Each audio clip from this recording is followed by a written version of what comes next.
The operator of the damaged Fukushima Daiichi nuclear plant has begun removing highly radioactive spent nuclear fuel from one of its reactor buildings. It's part of the process to decommission the plant's reactors.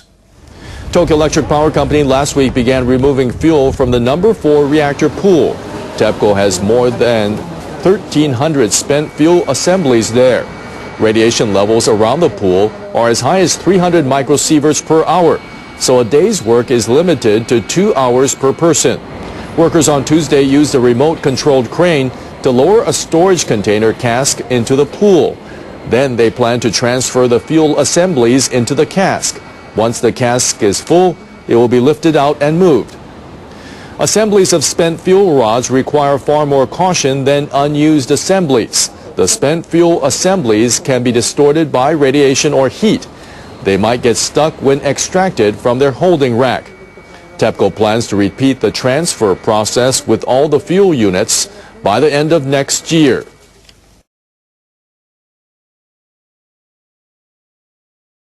We pity your pathetic dependence on this web video for your weekly news, but here we go anyway. Lawmakers in Japan's lower house have passed a bill that would give government officials sweeping powers to decide what constitutes a state secret. The bill would give senior government officials the authority to define what are known as special secrets. That would include information related to defense, diplomacy, counterintelligence, and counterterrorism. Public servants found leaking or deliberately obtaining such information could be jailed for up to 10 years.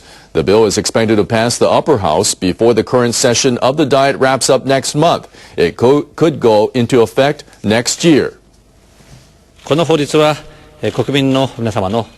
This bill is for securing the safety of the Japanese people. We will explain its purpose to them.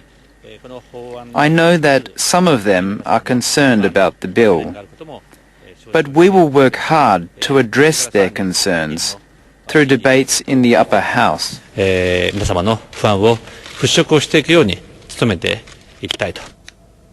largest opposition party, the Democratic Party of Japan, opposed the bill. I'm very angry at this decision. This huge party has ignored the voice of the people. There hasn't been enough discussion of this issue within the Diet. This decision is an act of violence. The ruling coalition of the Liberal Democratic Party and New Komeito discussed changes to the bill at the request of 2 opposition parties. Some lawmakers wanted to ensure the government would not be able to classify information arbitrarily or in a way that infringes on the people's right to know. Now the bill specifies that secrets will remain classified for a maximum of 60 years with some exceptions. One example is where they include information that could hurt negotiations with foreign governments or international bodies. The bill states that a study will be conducted into creating an independent panel to check whether information classified as a special secret deserves that status. One day some twisted son of a bitch is bound to teach you a thing or two about living in this cold, God-forsaken world. Critics argue the bill will allow the government officials to keep far more information from the public, and they fear the provisions do not include enough oversight. NHK World's Tomoko Kamata has more details. This bill is closely related to another one that members of the upper house are debating right now. Prime Minister Shinzo Abe is trying to establish a completely new panel to coordinate foreign affairs and defense policies. And this is called a Japanese version of the U.S. National Security Council. But the Americans have been reluctant to share sensitive information with their Japanese allies. So members of the ruling coalition hope that these bills will show that they can control such information. Japan has the National Public Service Act, and it already prohibits public servants from sharing secrets, and those who leak classified data face up to 1 year in prison. But members of the ruling coalition say that for some information they need stricter regulations. They say this bill will allow them to freely exchange sensitive intelligence with the US and other nations. Some members of the oppositions, journalists, writers, and lawyers are urging the administration to reconsider the plan. The country's largest lawyers group argues the bill could allow government officials to classify information as a special secret without justification, and they say the prospect of a long prison term will intimidate people who try to access information and undermine people's right to know. Leaders of the ruling coalition met with their opposition counterpart to address some of these issues, and they amended parts of the bill. Under these changes, the Prime Minister would be given the right to oversee the classification of information and order corrections. Also, ruling party leaders agreed to consider setting up an independent panel to watch over the process. The critics say checks by the Prime Minister would not prevent errors. Some opposition lawmakers say they need to debate this bill more carefully. But the Prime Minister Shinzo Abe wants to make the state secrets bill a law as soon as possible.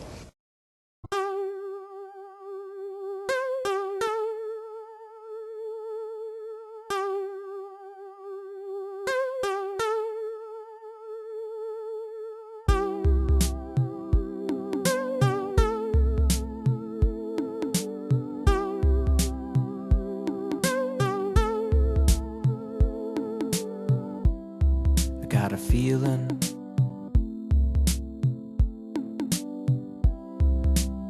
that you don't want to know everything that's in my head.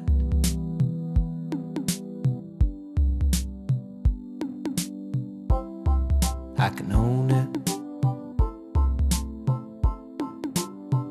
live by a code.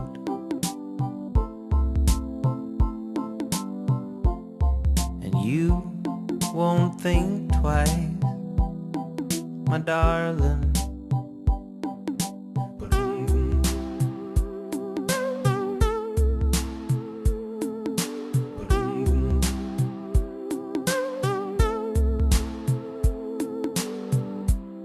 I try to make sense of all the feelings as they come and go. Everything that's in my gut.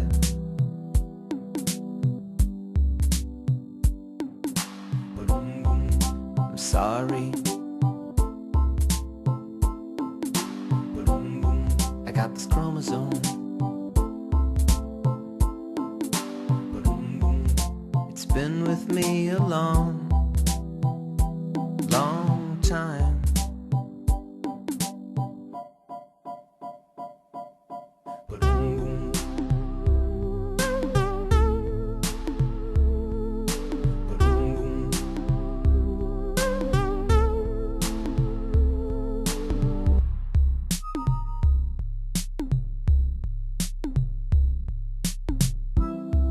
Pour the vodka, make it two. Winter drags on and on.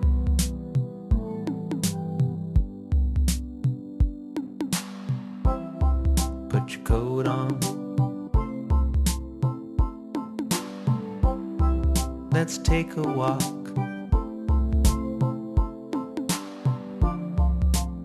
Watch the old men while they fish.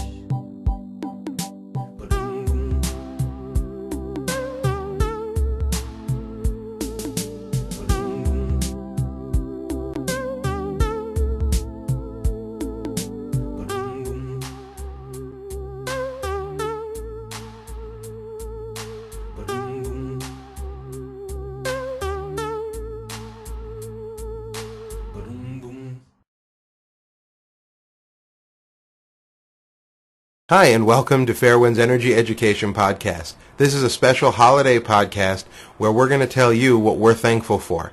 So I'm going to turn the mic over to Arnie to get us started. Yeah, thanks, Nat. It's Thanksgiving season, and we'll be brief so you can enjoy your turkey and you can enjoy your football games. But there's three things the world, and especially the Japanese, should be thankful for about the Fukushima Daiichi disaster. It's hard to use disaster and thanks in the same sentence, but it could have been a lot worse. So the first thing that the world should be thankful for are a group of brave people, mainly men, in Japan, stayed and fought the nuclear disaster when they had a chance to run. They were anonymous. We'll probably never know who they were, but I hope that in time the Japanese government makes a statue to these, we call them the Fukushima 50, but likely there was more than 50, but less than 200. People that stayed behind and knowingly risked getting cancer to save not just their country, but to save the Northern Hemisphere. My hats are off to those brave men. So I'm thankful for their efforts on behalf of the nation of Japan and everybody in the Northern Hemisphere. The second thing I'm thankful for is that the accident happened during the day. The tsunami happened at 2 in the afternoon on a Friday. What that means is a huge difference in the staff. The day staff at Fukushima Daiichi and a little further south at Fukushima Daini numbered about 1,000 people. So there was an enormous number of people on site to respond. Now, if it had happened at night, there would have been maybe 200 people, and there would not have been enough people to respond.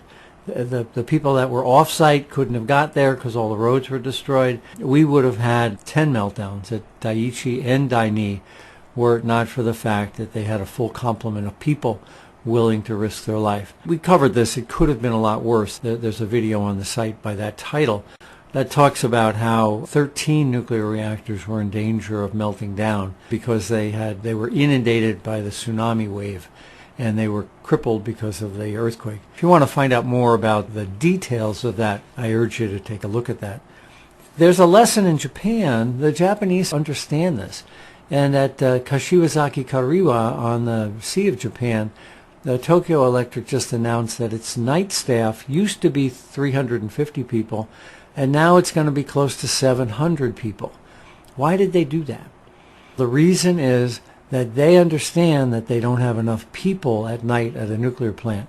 This is not a lesson that's being learned in the United States, though. The American regulators will force utilities and reactor owners to beef up their night staff. Accidents don't happen at midday every day of the week. I think that's another important lesson for us, but something that the Japanese can be thankful for. The last thing that I'm thankful for is really a mixed blessing. When the accident happened, 80% of the nuclear contamination got blown out into the Pacific. If the winds had been blowing the other way and blowing across Japan, it would have cut the country in half, and it would have made it not able to function as a nation anymore. I was talking to Prime Minister Khan, who was Prime Minister at the time of the accident, and we were talking about his fear of having to evacuate essentially the whole center of the nation. And he was very critical of his own regulator and Tokyo Electric. And his comment was this. He said, quote, "The information I was getting was not timely and was not accurate." Given that no one was telling him the truth in a timely fashion, what saved Japan was that the wind was blowing out to sea. Now, I said it's a mixed blessing because contamination is now heading to the west coast of the United States. It is diluted in the Pacific and would have been much more concentrated over Japan. The Japanese need to be thankful that the wind was blowing in the right direction. And finally, I'm thankful for all the people who listen to these podcasts. It's really gratifying to get your emails and to get comments on Facebook. I do try to read them all and roll your thoughts into upcoming videos. So thank you for keeping in touch with Fairwinds. You can do something for us this holiday season. I hope you consider donating so that we can continue to do this in 2014 to the same degree of excellence that we've tried to maintain in 2013.